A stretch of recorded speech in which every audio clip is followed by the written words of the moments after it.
En esta mañana me siento lleno de gozo de estar aquí con ustedes en la casa de Dios.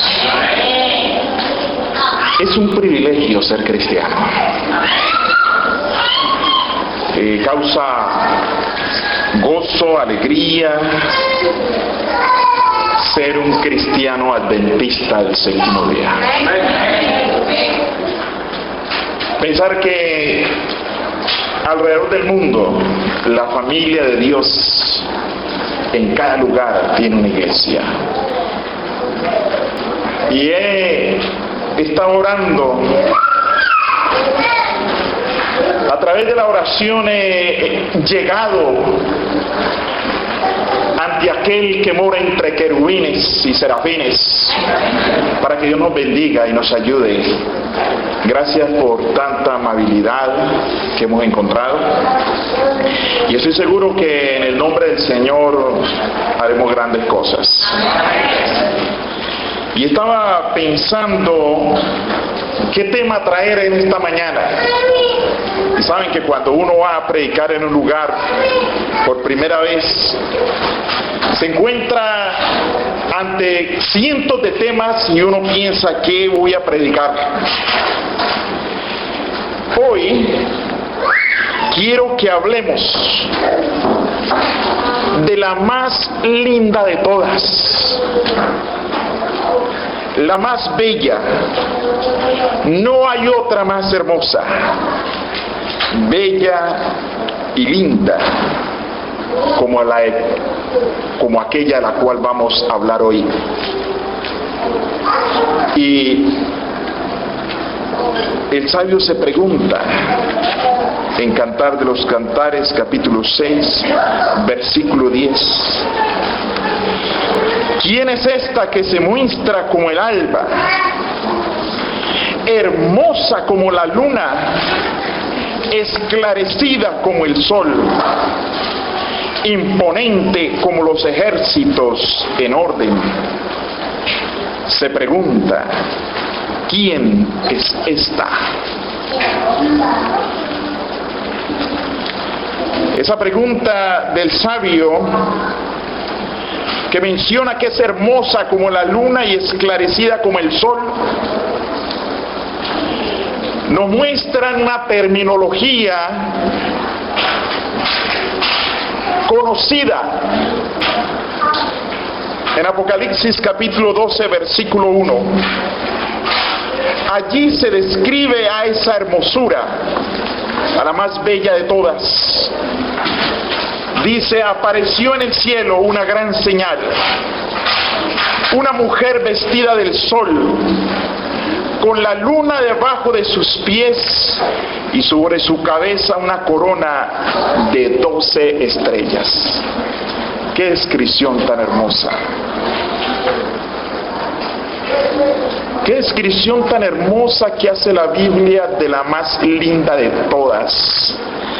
La esposa de nuestro Señor Jesucristo, la iglesia. Dice que está vestida del sol. Su carácter se perfecciona porque está vestida de la justicia de nuestro Señor Jesucristo. Y dice que ella tiene bajo sus pies, tiene la luna. Ella se fundamenta también en la luna que refleja el sol.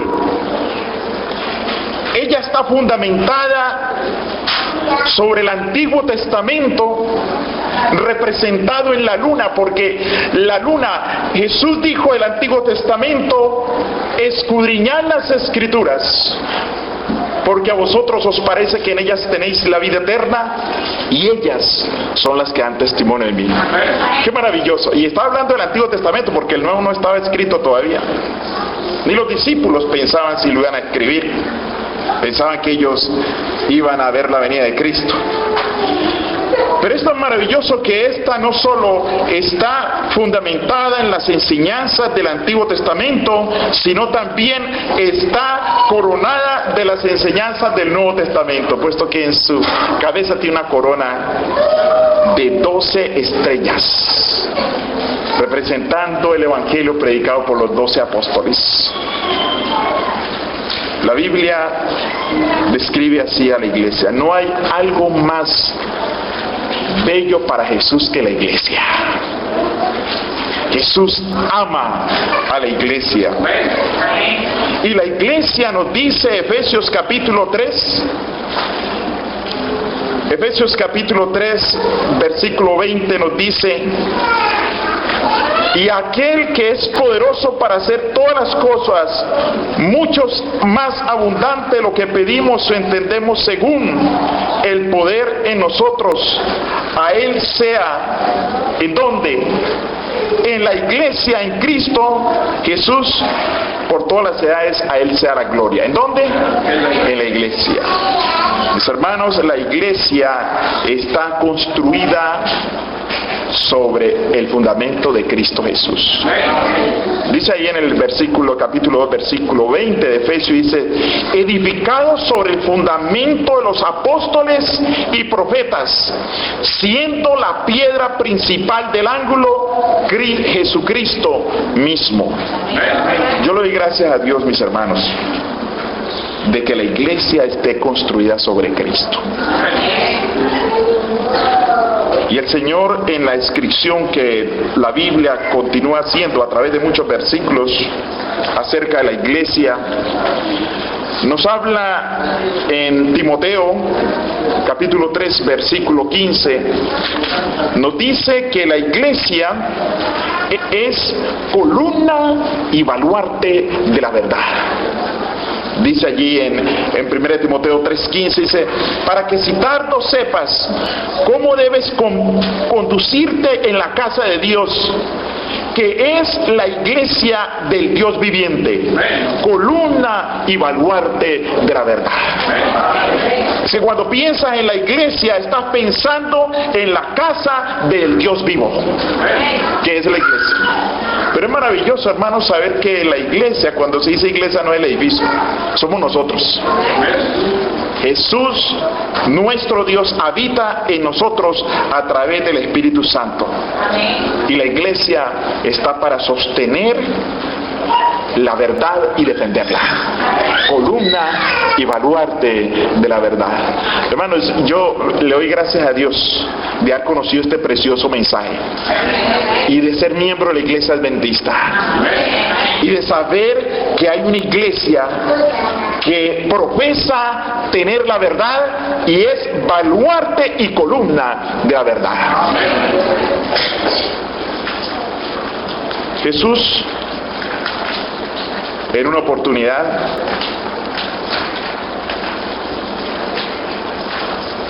habló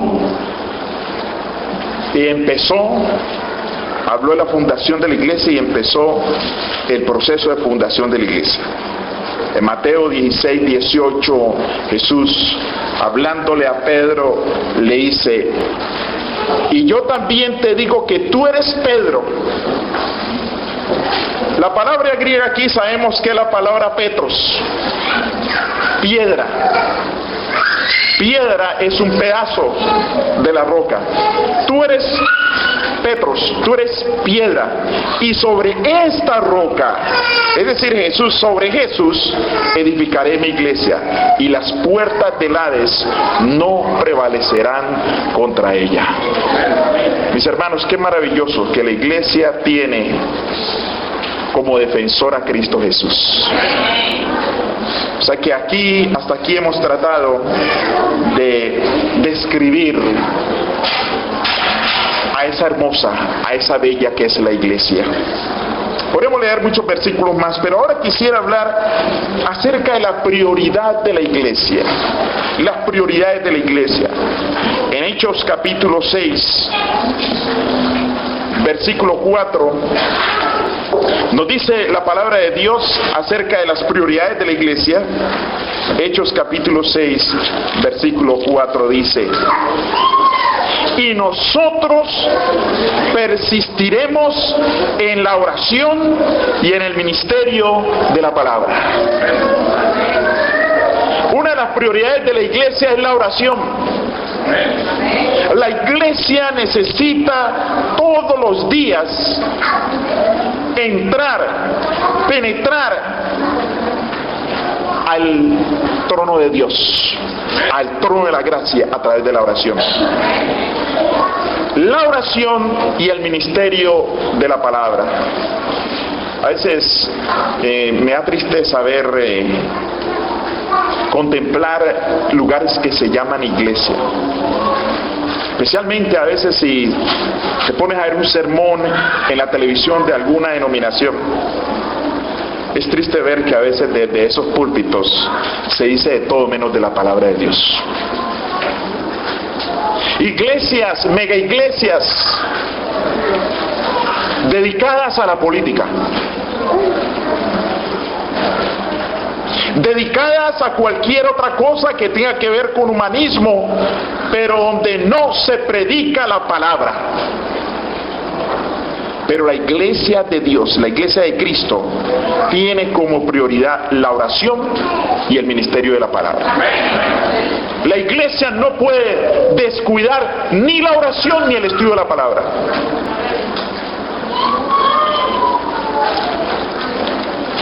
Jesús mencionó otra prioridad en el mismo libro de los Hechos, en el capítulo 1, versículo 8. Dice allí: pero recibiréis poder cuanto haya venido sobre vosotros el Espíritu Santo, y me seréis testigos en Jerusalén, en toda Judea, en Samaria y hasta lo último de la tierra. Dice: me seréis testigos. Y es que el tema principal, constante y al tema que más se debe dedicar el cristiano es a Jesús. La iglesia, cada uno de nosotros tenemos que estar empapados de la persona de Cristo Jesús. Y Jesús debe ocupar el primer lugar en nuestra conversación, en nuestras vidas, en nuestro pensamiento. Donde quiera que vamos, somos testigos de Cristo. Y debemos de testificar de Cristo Jesús. Pero la iglesia, además de orar, de predicar la palabra y de testificar testificar de Jesús, estas tres cosas son las que traen algo inevitable. Hechos capítulo 2, versículo 47. Como resultado del estudio de la palabra, de la oración, de la testificación de Jesús, entonces ahora viene Hechos capítulo 2, versículo 47. Dice: alabando a Dios y teniendo favor de todo el pueblo, y el Señor añadía cada día a la iglesia los que habían de ser salvos. Hermanos, a veces da tristeza ver personas que no quieren pertenecer a ninguna iglesia.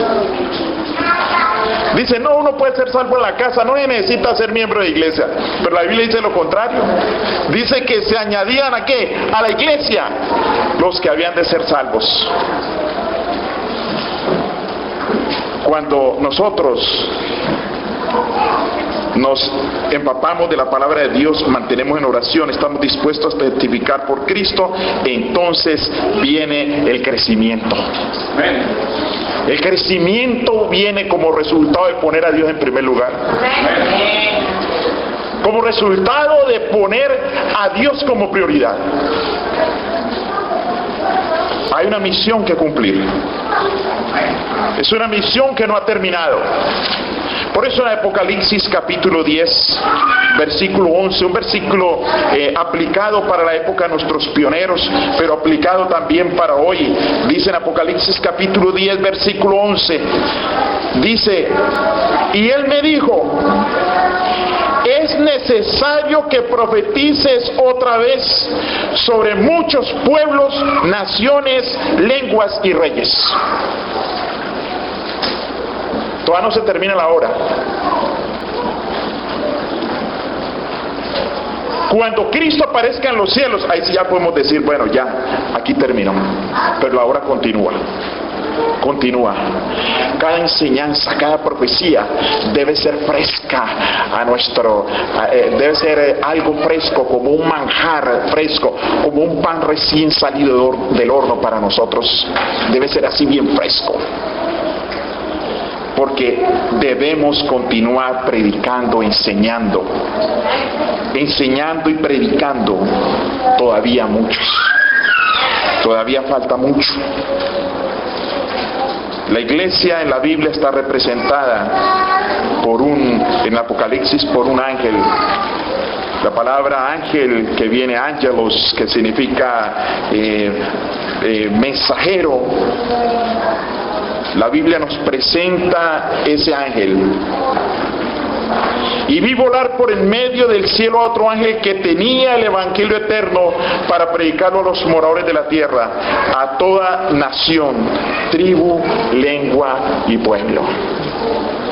El mensaje ha de continuar siendo llevado. Yo no sé cuántos de ustedes estuvieron en el campamento, creo que la mayoría, yo vi ahí a casi a todos los jóvenes. ¿Cuántos oyeron el sermón del sábado? Creo la mayoría, ¿no es cierto?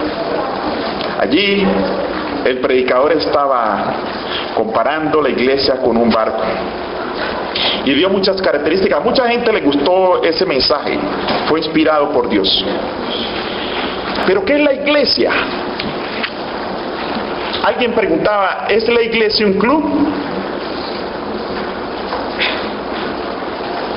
¿Saben que los clubes tienen bonitas características? Yo creo que las características buenas de un club las debe tener la iglesia. Pero la iglesia no es un club, no estoy diciendo que sea un club. ¿Es la iglesia una empresa? Las características buenas de una empresa debería tener la iglesia. Pero la iglesia es algo más que un club. Es algo más que una empresa. La iglesia es el cuerpo de Cristo. Con un propósito. Cuando entendemos la iglesia como el cuerpo de Cristo, que estamos todos conectados, porque todos los órganos del cuerpo están conectados. La iglesia es el cuerpo de Cristo. Y la iglesia debe enfocarse en el evangelismo. Evangelismo es llevar el evangelio, y el evangelio son las buenas nuevas de salvación. Y nuestra iglesia, específicamente nuestra iglesia, la iglesia adventista, a través de los años ha ido cambiando su método. Hace años, según la historia, la Asociación General enviaba evangelistas, misioneros a diferentes partes del mundo, y el evangelio se fue, el mensaje del tercer ángel fue copando el globo terráqueo. Luego ya los evangelistas no eran enviados por la Asociación General, sino por la división. Tenían campañas y decían, ¿este evangelista dónde viene? Es de la división. Luego la unión fue la encargada de preparar evangelistas. Y luego cada asociación tenía un evangelista. Quizás hay asociaciones en el mundo todavía que tienen un evangelista, y ese es el que anda predicando.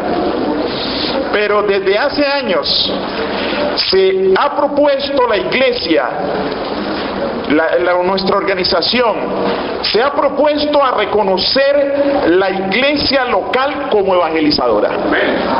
El evangelismo ahora no está a cargo de ciertos evangelistas, de ciertas personas, sino de la iglesia. La iglesia es responsable de evangelizar el vecindario donde está.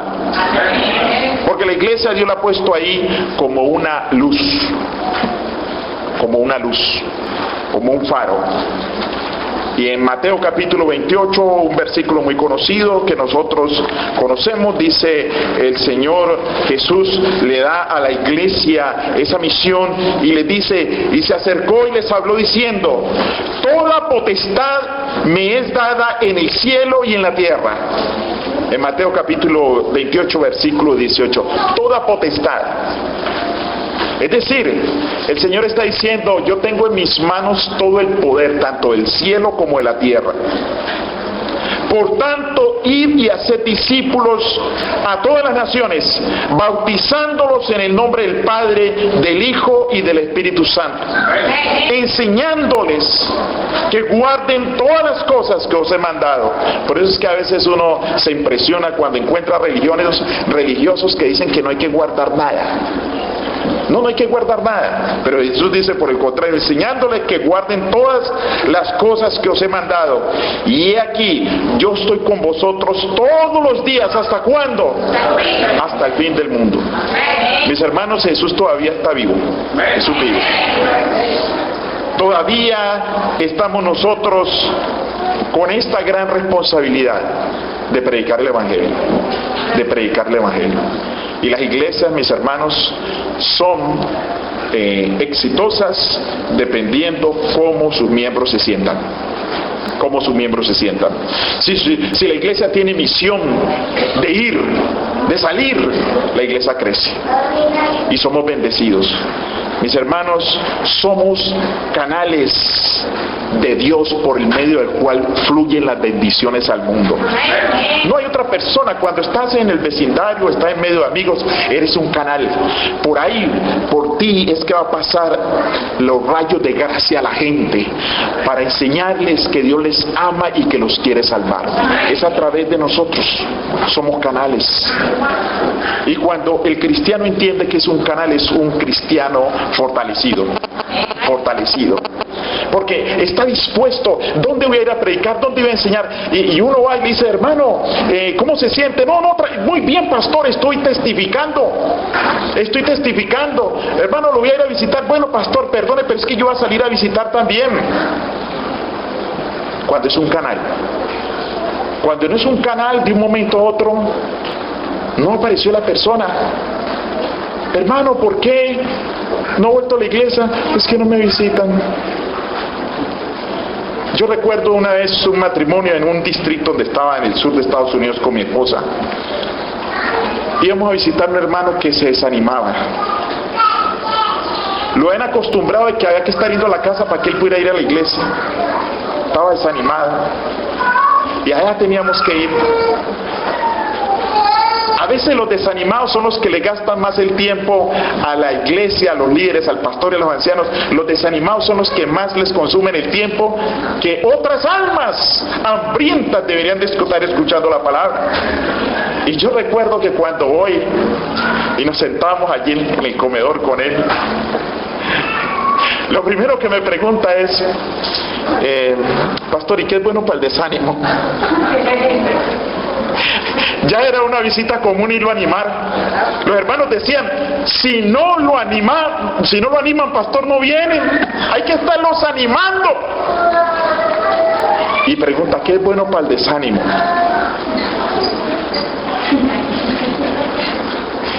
Yo le dije, lo mejor para el desánimo es trabajar por otros.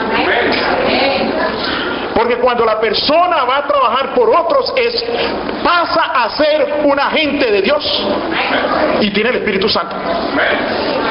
Porque Dios no le puede dar el Espíritu Santo al que no lo va a utilizar.